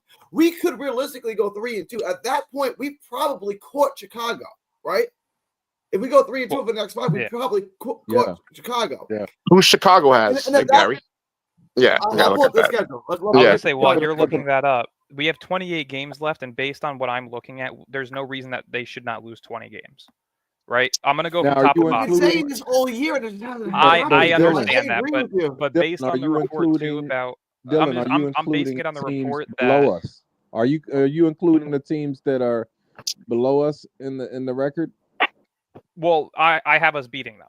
So let me just go through it quick. Cavs loss, Philly loss, Wizards win, OKC, Portland, Detroit, San We're Antonio, gonna Golden State beat loss, Philly. Charlotte win, Lakers lose, Cavs lose, Bulls win, Celtics lose, Hawks 50-50, Celtics lose, Pacers back-to-back lose, Mavericks on March 24th, they should have AD back, lose, Raptors, if Brandon Ingram plays, lose, Clippers lose. Even if Brandon Ingram doesn't play, we should be able to lose that game. Yeah, realistically, we should. Washington on the 29th, win. Dallas, lose. Minnesota, lose. Toronto, lose. Pelicans, Hawks, probably win. Minnesota, and then the Knicks. The Knicks are probably going to rest starters, so probably win. So, like I said, I have about 8 or 9 games that the Nets should win out of those 28 games. All right, so let's do math on this. Let's do it. Right now, they got 20 wins. So you're going to say they're going to win 28 or 29. Let's go with the worst case Lose scenario 20, and say, 20 of 28. Yeah, lose 20 of 28. let's say they finish the season with 29 wins. The Bulls have 22 wins, correct? Mhm. All right. So the Bulls come back from the All-Star break on Thursday. They're going to lose to the Knicks. Then they got the Suns. They're probably losing that. Then they're at Philly. Let's say they win that. Then I'm they going to have them losing it. I do think Philly's going to have to take things seriously. They are in do or die mode. Like they have to start off hot, and their owner already put out and said that they're going. See, I think opposite. I think the owner already put out a statement saying that they are here to win, that they are going to keep playing to win. Because even if they make the play-in, right? All right, I mean you're still in the playoffs probably. Like you're still going to be able to have they your keep opportunity their to pick. present. They have to be a worst 6 to keep their pick. Hey, if Philly. maybe Philly fans are as delusional as Nets fans, make the play-in and hope that your pick still lands top 6 like the Hawks did. I don't think that maybe they use that same excuse. And I also think Toronto, even with the Brandon Ingram trade, I still think Toronto is going to tank. That's the kid. Toronto win a bunch of games because they have the talent to win. Can they just start winning games and pass both of us? Can they pass us and pass the Bulls? But they they have the practice talent to it. do it. But Gary, they don't have to. If they I know, already have young they're better pieces, at tanking than us, if they John, could get clearly. if they could get a Cooper or Aceless, can I be honest with you? I know, it gets The scary. Raptors are the smart. I gotta give props. The Raptors are the smartest tanking Yeah. team this season. You already got Scarty, you got Ingram, your third star. I kept saying the third star. He's good as a third star. Get a second Got star. IQ, The got Raptors, margin, like how got can we Jokic. compete? Can I be honest with you? How can we compete with the Raptors, Boston, Knicks in our own division if they get stronger than us? And that's why Oh, I'm looking at Joe and Sean with like 3 heads. Like, what are you doing? Your own John- division is getting better than you. Yeah, hold And on. you trade away your Hold son's on, picks. Jonathan. 1 second. Let me ask. I want to It's ask the panel this, delusional. man. I want to see if Gary actually agrees with me, man. You think James Dolan is paying off John Marks, Oh, man, to stop, sabotage his team? please, stop with that BS, please. There's no evidence of that. But I Listen, think that guy's incompetent, but he should be in jail for that if he actually did that. Seriously, like, come on, that's not. I don't think he's that bad. Yeah, listen, man. Listen, these billionaires, right? BK, I want to address your comment real quick. Ace Bailey, he put this in the private chat. Ace Bailey has a basketball IQ of 12, of a 12-year-old. He's 18. I coach 11, 12, and 13-year-olds, man. Stop. You know, Come and on, I'm telling BK, you. stop. They- You BK, never I'm watch gonna be college honest. ball. Wait, hold on a second. Let me just be honest for a second. BK, did you watch Kevin Durant when he played in college? No, I didn't watch him in college. Okay, if you look up their numbers, they're the exact same. No, it's not about the Ace numbers. actually has more assists per game and No. less turnovers per game than KD did in college. Yeah, So, but it's not. It's not about the I numbers. I can't hear about low IQ players when he has insane shot making ability. Whether the shot is stupid or not, half the time it's going in. All right, so hold He on. still puts up 20 plus. He still puts up 8+ rebounds. He is starting to get better as a playmaker as the season's progressed. He's very versatile defensively. What's there not to like about an Ace Bailey? Dylan, he doesn't All watch right, so those college Brandon contested, Miller, basketball. those KD, and tough Draymond shots, right? We got to see him make those against pros, right? So the pros, guys in the pros have like their length is like just on another level compared to like the Didn't players Rutgers that beat Illinois? they didn't make the. They're not making the final four. No. But I'm saying, did they beat Illinois though? Because I'm pretty sure that was the most recent ranked team that they played. And if I'm not mistaken, Kasparis and Will Riley are NBA caliber players because they're going to be in the draft this year. So Yeah. it's like realistically, they've played competition. They're on a shit team. Like Rutgers is not a basketball school whatsoever. They have Dylan Harper and Ace Bailey, and outside of that, they have those two gotta make the other guys around them better, man. That's just how it is. Right? I've seen. All right, so it's not about the numbers that Ace Bailey is actually putting up, right? It's the shot selection, right? So he had So a couple of examples. I was doing the film breakdown on my show here. He had a wide open 3, right? He takes 2 dribbles into the defender and takes a widely like a hard contested 2-point shot, right? And misses. So you look at the analytics guys, like they run the league, man. They don't want like any like contested 2s, right? They don't want those type of shots. So he like another. I forgot the name of their censor. He was coming up and setting the ball screen for Ace Bailey. He rejects the ball screen. He could have used that ball screen to get a clean, like open 3-point shot. And he takes a 3-point shot with like a defender draped all in his face and miss. So it's like stuff like that. It's constant. But to go back to the pull up too, in all honesty, BK, you know college players make mistakes, right? Hold on. Go ahead, Dylan. To go back to your pull up, passing up on the 3 to go for a pull up 2. He's 6'10". Analytically, if you really look at it, analytics tell you to shoot more 3s because it gets you more points. It's not more efficient though. At 6'10", taking a contested 2 is really not hard for him. Look at KD at 7 feet; he takes contested 2s all day long, and he makes. But Kevin Durant is efficient, right? But Ace Bailey's not. 35%. He's only making 31% of those contested shots. That's bad. Of the contested shots, maybe, but again, at the end of the day, when you're looking at his efficiencies throughout the entire season, he's still a 44% plus scorer from the field. He's hitting shots, right? At 6'10", you can take a contested 2. You have that ability. You figure with his size and his athletic ability, he should convert on his efficiency should be way better than 31%, man. But you're also talking about the second youngest player in this year's draft.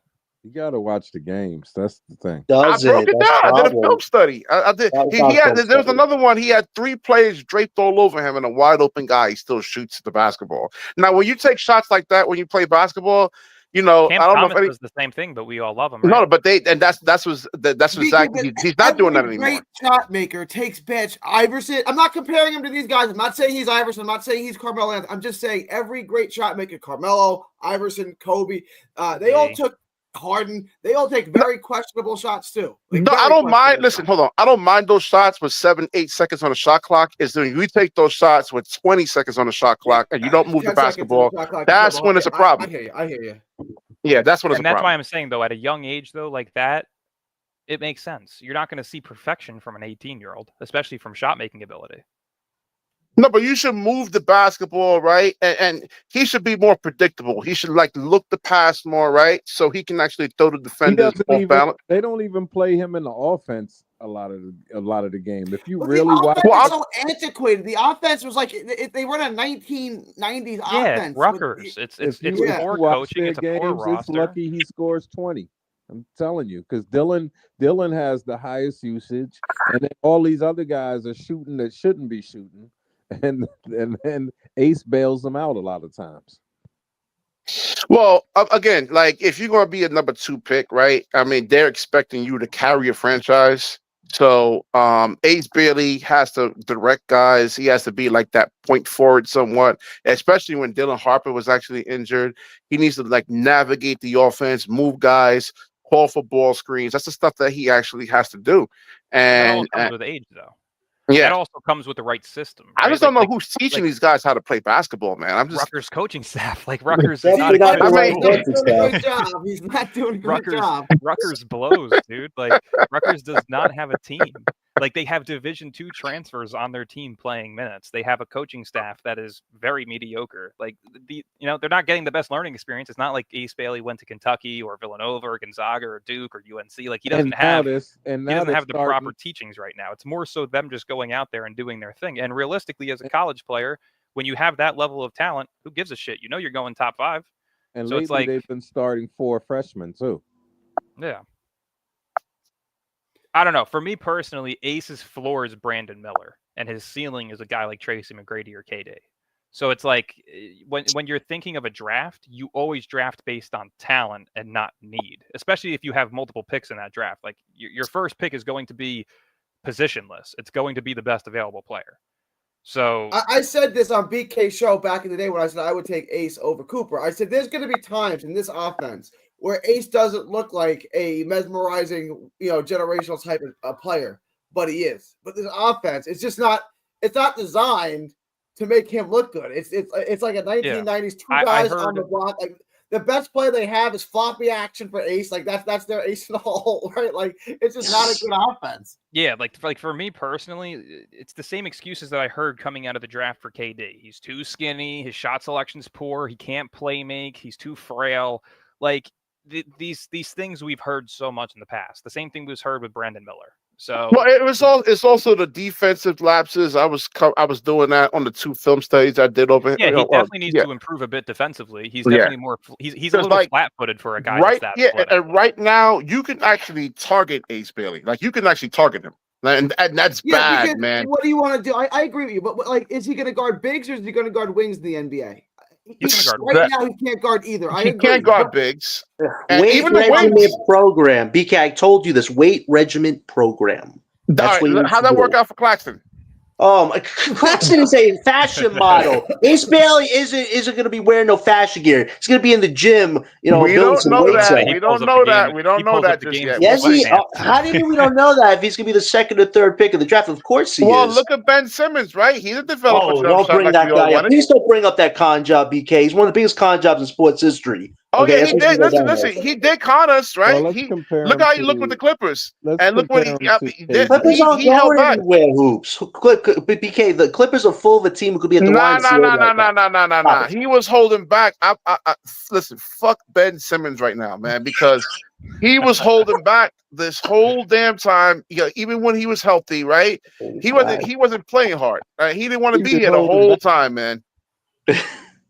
This guy hasn't even done a jump shot in 8 years, BK. It's not holding back. It's just this is not. No, the right look how he was playing. Just watch the Clipper game, man. Look how he was Are actually you really playing. He wasn't doing this with us. points? Are you really going to brag about the That score was points? Philly. Gary, you agree with me? Did you watch that Clipper game? That was Philly Ben right there. That was Philly Ben Simmons. Philly I said, Ben? when was this?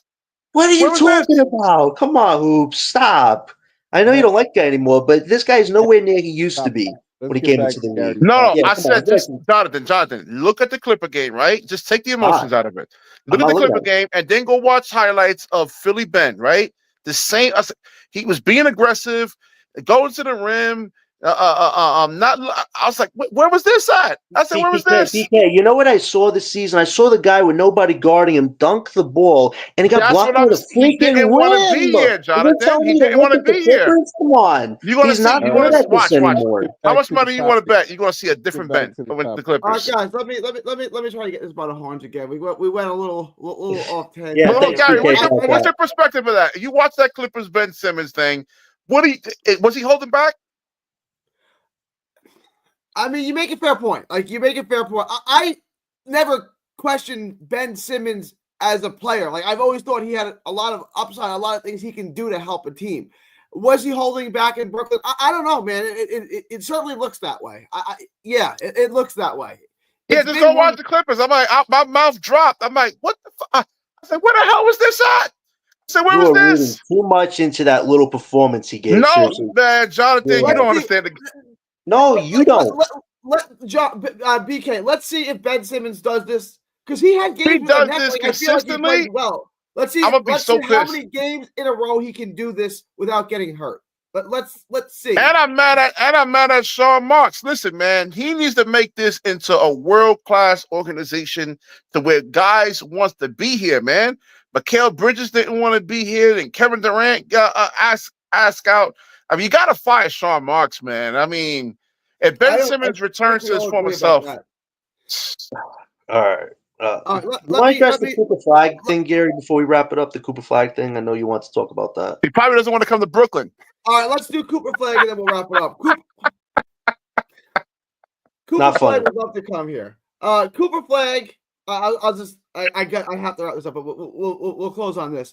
Cooper Flag has flirted out the idea of returning to Duke. Now, I say there's a 0% chance of that. I'm saying he's just, Carmelo Anthony said the same thing when he won a national championship. He said, wait till next year. It's like, yeah, he can't be a next year. But John, you're a Cooper Flag guy. I'm becoming more and more sold on Cooper Flag every time I watch him. I am impressed with him now. Any chance he comes back, and what are your thoughts on his comments? And we'll go around the panel. I gave his agent a shout. His agent probably said, "Hey Cooper, we gotta get some buzz for the NBA. So why don't you say you might want to stay back?" And he's like, "Okay." And like that's all it was. It was to drum up buzz and see how the league would react. And quite honestly, if he stayed another year, he's part of a super stacked 2026 card. He's probably not going 1, maybe 3 or 4, but he wants to be number 1. I mean, I'll tell you this though: if he was part of 2026, AJ DeBosta, Cam Boozer, Cooper, and what's the other guy's name? Peterson. Darren Peterson. Those 4 guys in different drafts would all be number 1. You would have a shot of getting a number 1 draft pick in 4 lottery spots right there. But Cooper's not going to do that. Cooper wants to be number 1. So it was just to drum up buzz to see everybody would react. But there's no way he's going back to college. He wants to be in this draft, and he wants to be a top player in this league. So it was just to drum up buzz. But it definitely got people wondering, hey, should I really be in this draft or should we wait for the following one? But he's going to be in this one for sure. It was just to draw up some buzz. LBL, your thoughts? I agree with John. There's no way he's going back to Duke next year. Yeah, But I give it 0 probability as well. I think that he just said that, because what that could do is secure some more endorsement deals for him, like now, like that could definitely help him with that. If people, that's it's like a negotiating ploy, because we don't know. Yeah. We know he has a sneaker deal already, but we don't know what energy drink he has. We don't know whatever else. So he might be saying, you know what, I might go back to school, and they're like, okay, we'll give you a couple of million more. And so that's probably what it's about. And then on top of that, I think he would not take the chance of not finishing number 1. Here, he's pretty much a surefire number 1 pick. But I mean, this is based on, of course, before we go to pro workouts and stuff. But I think he's going to be the number 1 pick, and so therefore he wouldn't want to take that chance. And then that's 1 year less of probably making $40 million at some point. You know, each year that they come back is one less year in the NBA, which adds, Well, you know, let me address that, right? Because he's going to make $11 million next year, 11 and a half, I think is. Let me see what it is. Yeah, it's 11.5. That's what he makes next year as number one pick, assuming he's number one. yeah. There's no way. Like in football, it's different. Like in football, Quinn Ewers, my quarterback, was offered $6 million to go to Michigan State, right? Got you. And in the NFL, he's not going to make $6 million next year. So he'd make more money to go to college, right? Yeah. Which is crazy. Duke can't offer him more than $11.5 million to stay. So it doesn't even, you know what I'm saying? There's no way that economically it doesn't make sense today. And like you said, it's one less year of making $60 million down the road. So it just doesn't make any sense for him to do this on any level. Unlike, you know, Quinn Ewers is going to be drafted in the second round and make $2 million next year in the NFL, or make $6 million to go to Michigan State, right? It's like, well, $6 million is a lot more than $2 million. Maybe I'm going to do that, right? And Carson Beck, the Georgia quarterback, did that, went to Miami. So there's just no way that it makes any sense for him. And if he goes to the draft next year, he ain't going to be the number one pick. That's going to be AJ DeBanza. So you're going to, you know what I'm saying? It makes no sense for him to do this. It doesn't. So I think that he's just talking talk. And his teammate, Mayuak, what I was saying before is I think Toronto does have incentive to tank, because even though they have their guys, they don't have, you know, Podol isn't the center. I think they have their eyes on Mayuak, and they want him as their center. So do we. I want him too. BK, your thoughts on I got theories on that. He could say, "Hey, I don't really want to be a number one." Well, like he doesn't like the teams that he probably could see Brooklyn, there, or Washington, and there's a probability. Hey, I don't want to actually go to any of these teams, and you know, like especially the Wizards, right? The Nets a little bit better, but like the Wizards is like Siberia, damn near, man. And I think next year he could be arguably a 2 or 3. Because Cameron Boozer, I think that's tough, man.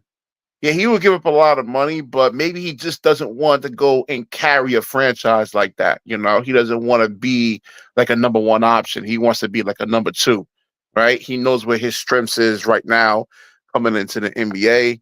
And it probably would be a lot of pressure on him if he was to go to Wizards or but even like him going to Utah, man. Like Utah, they got a support system over there. They got some players.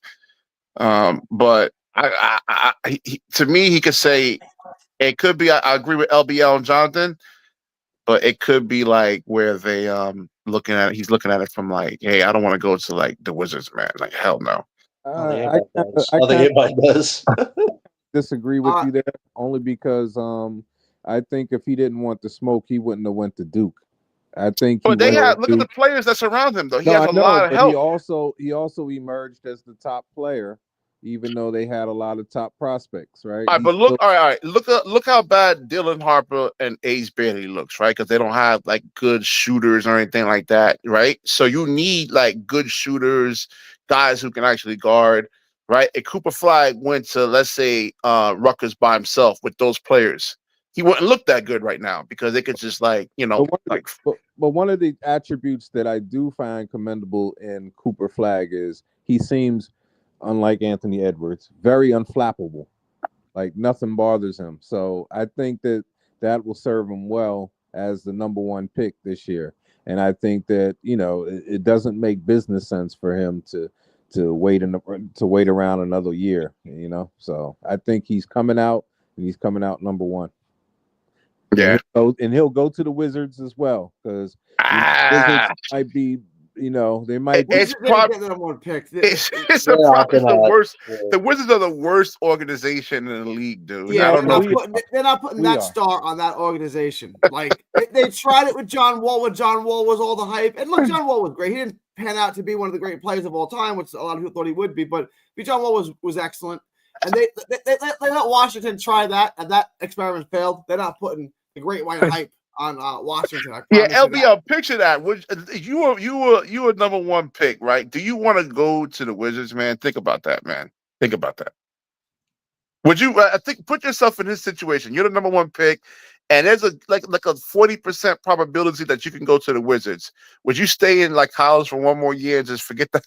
That's like $8 million over the $11 million. Now, not looking at it from his perspective, but looking at it from the Wizards GM perspective, shouldn't he choose Cooper Flag and then he could trade down, like maybe to the third spot or the fourth spot, whoever it is, and then Not that easy to do, though. You know, a lot of teams talk about Well, it, it but is if you have the coveted number one generational guy.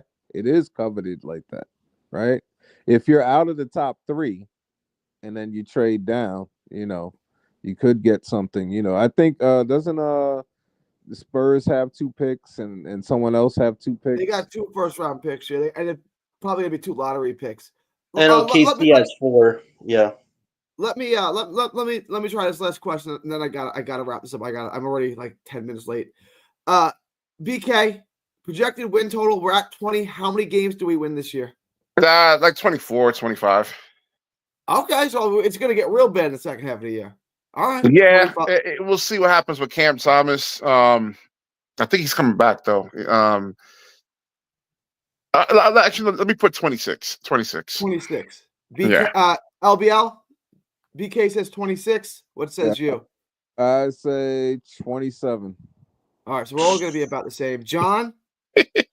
How about 0? No, that's 20, 25 probably. I mean, just the way this team is going, they're going to win a few more games, and we'll just let the chips fall where they may. That's what the organization has done. They don't care about getting the best odds. They're just going to let this fall. It's not them, like Jonathan. dice. They play the players, man. They're wired to win. We have one of the most passive organizations in the NBA. George Steinbrenner, if he ran a basketball team, would not do it the way these guys are doing it. That guy plays to win titles. I don't know what this organization is playing for, but I don't think it's to really win if this is how they're going to go about business from now on. It just doesn't make sense.